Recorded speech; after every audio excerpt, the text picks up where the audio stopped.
lo que es el cráneo, la columna vertebral, las costillas y el esternón. En general, el sistema esquelético se desarrolla a partir del mesodermo paraxial y el de la placa lateral o capa parietal, así como de la cresta neural.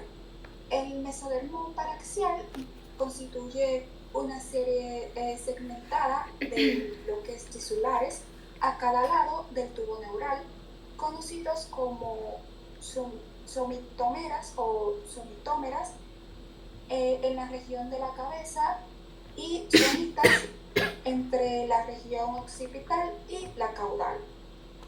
Los somitas se diferencian en una porción ventromedial, el esclerotoma y una región dorsolateral que es denominada el dermomiotoma.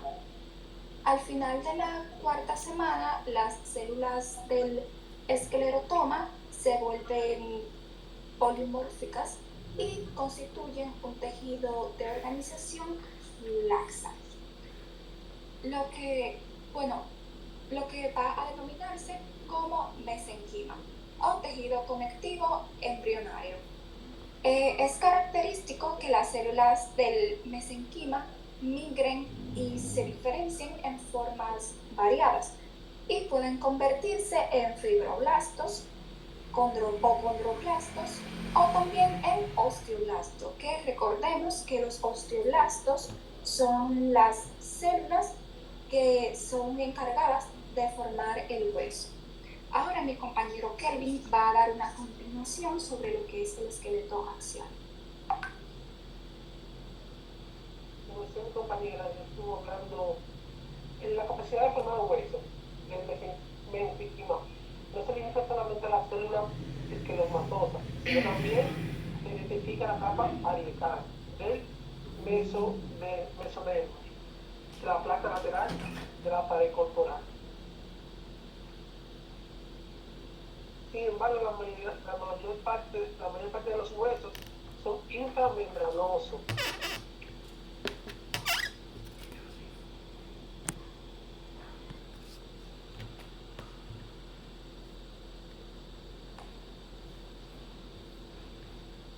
Aquí podemos, en la imagen que podemos ver, se divide en dos partes: neurocráneo y viscerocráneo.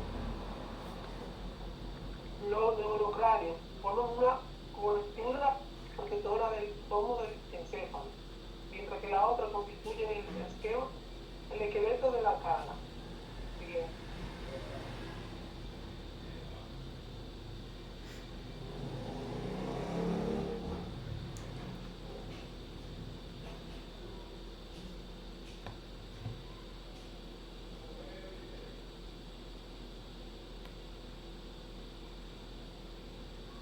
En la imagen que podemos ver son las partes que se divide el cráneo. Vemos debajo de la columna cervical, más arriba tenemos el hueso occipital, el hueso parietal, y delante tenemos el hueso frontal, y de la parte del frente tenemos la mandíbula, la axilar y el hueso dorsal. El mesodermo paraxial.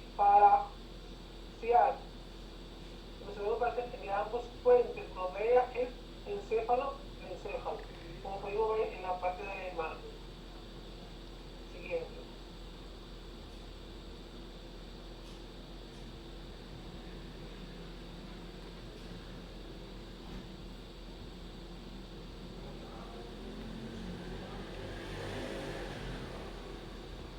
Bien, El neurocráneo ok. Soy Noemí y ahora voy a hablar acerca del neurocráneo cartilaginoso. El neurocráneo cartilaginoso o condrocráneo está constituido al inicio por una serie cartilaginosa independiente de cartílagos independientes, los que se ubican frente al límite rostral de la notocarda que termina a la altura de la glándula hipófisis en el centro de la silla turca. Estas derivan de células de las crestas neurales y estos márgenes integran el condrocráneo precondral.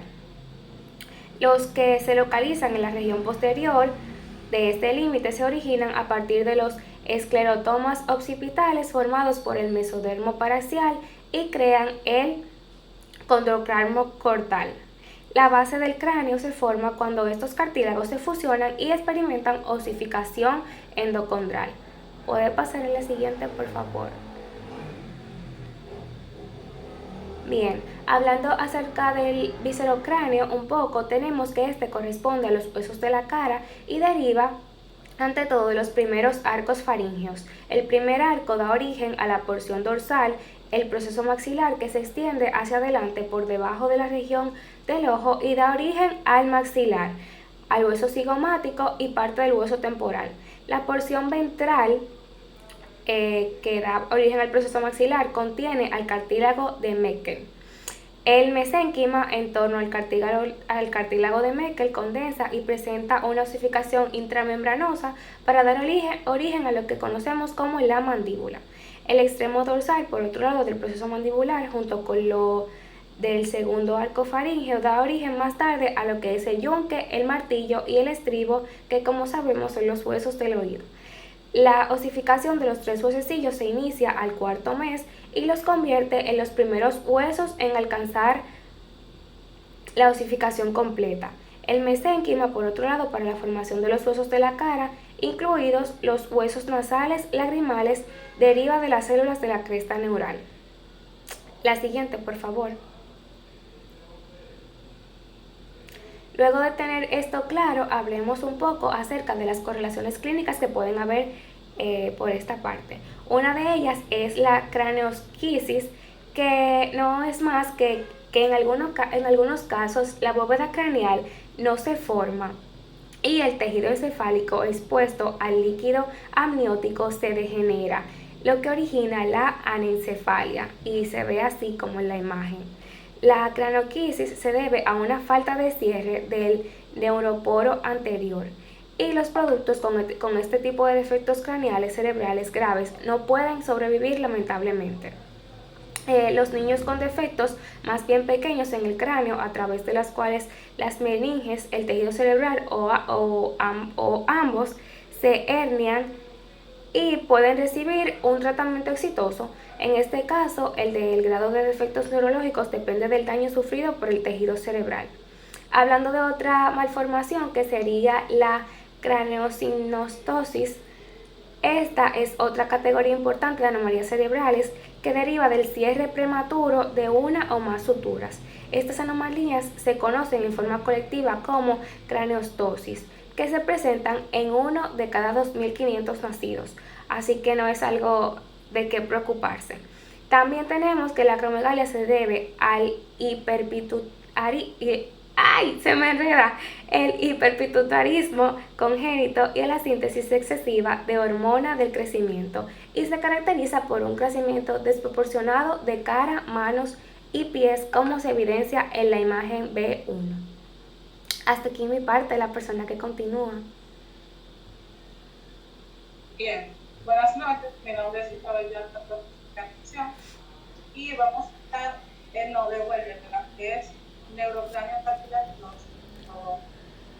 Vamos a estar desglosando